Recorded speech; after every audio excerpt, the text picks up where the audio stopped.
देवी दुर्गा ने दैत्यों के संहार के लिए कई अवतार लिए हैं। उदाहरण के तौर पर महिषासुर, धूम्र विलोचन, शुंभ निशुंभ जैसे कई दैत्यों का वध करने के लिए देवी दुर्गा ने अवतार लिए हैं। इन्हीं में से एक दैत्य था रक्तबीज, जो महाशक्तिशाली था। पुराणों के अनुसार रक्तबीज नामक दैत्य ने लगभग 5 लाख वर्षों तक तप किया और ब्रह्मा जी की स्तुति की। रक्तबीज की तपस्या से ब्रह्मा जी प्रसन्न हुए और रक्तबीज के सामने प्रकट हुए। मैं तुम्हारी तपस्या से प्रसन्न हूँ, कहो क्या चाहिए? ब्रह्मदेव, मुझे अमरता का वरदान दीजिए। हिरण्यकश्यप की तरह देवता, दानव, गंधर्व, यक्ष, पिशाच, पशु, पक्षी, मनुष्य आदि कोई भी मुझे नहीं मार सके, ऐसा वरदान दीजिए। तथास्तु, मैं तुम्हें वरदान देता हूँ कि युद्ध में अगर तुम्हारे शरीर से एक भी रक्त की बूंद धरती पर गिरेगी तो उससे नया रक्त बीज जन्म ले लेगा तथा किसी के लिए भी तुम पर विजय पाना असंभव होगा। ब्रह्मा जी से वरदान पाकर रक्तबीज अहंकार में चूर हो गया। उसने चारों ओर हाहाकार मचा दिया। मैं अमर हूँ, अब मुझे युद्ध में कोई परास्त नहीं कर सकता। अब स्वर्ग लोक पर मेरा यानी असुरों का राज होगा। मैं इंद्र को चुनौती देता हूँ, अगर साहस है तो मेरे से युद्ध करे, नहीं तो स्वर्ग लोक से भागकर कहीं मुंह छिपाकर छुप जाए। क्या रक्तबीज ने देवताओं को युद्ध के लिए ललकारा है? हमें उससे युद्ध करना होगा।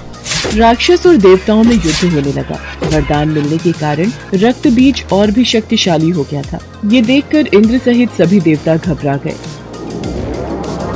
ब्रह्मा जी के वरदान स्वरूप रक्तबीज का संहार किसी पुरुष के हाथों नहीं हो सकता। उसका वध केवल एक स्त्री ही कर सकती है।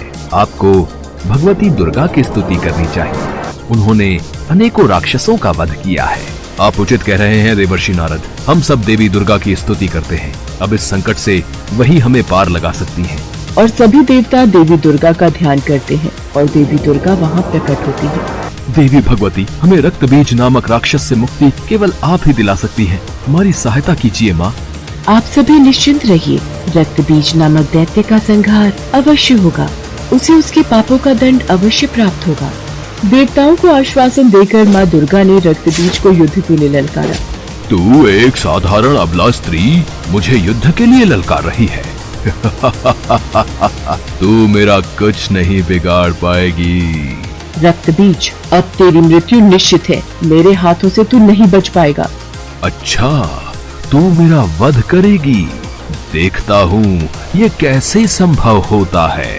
माँ दुर्गा और रक्तबीज के बीच युद्ध प्रारंभ हो जाता है।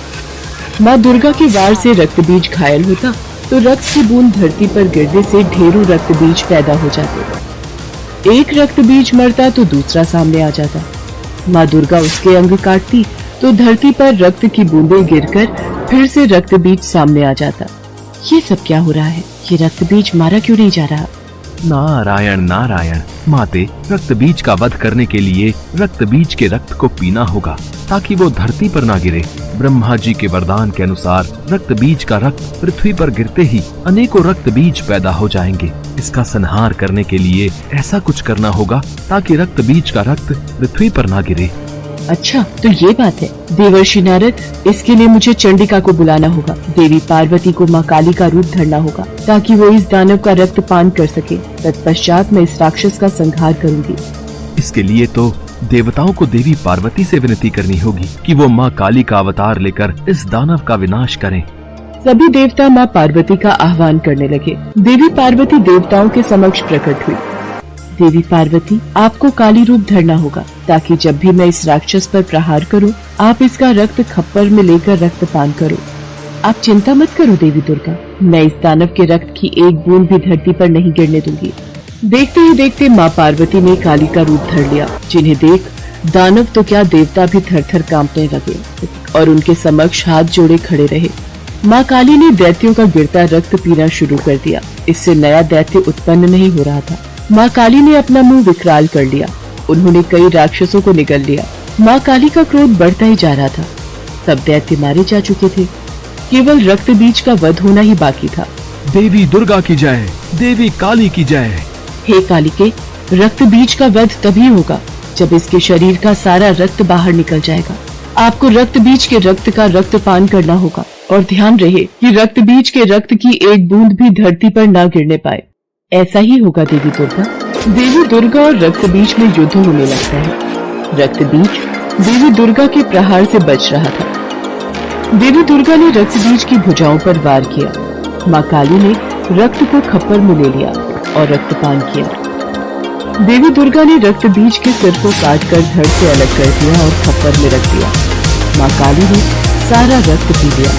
हे कालिके, आपकी मुंडमाला के लिए मैं रक्त बीज का ये मुंड आपको भेंट करती हूँ। मुझे रक्त चाहिए, मुझे दानवों के मुंड चाहिए, मुझे रक्त दो, मुझे दानवों के मुंड दो। हे शिवा, हे कालिके, रक्त बीज का वध हो चुका है, अपना क्रोध शांत करो देवी काली।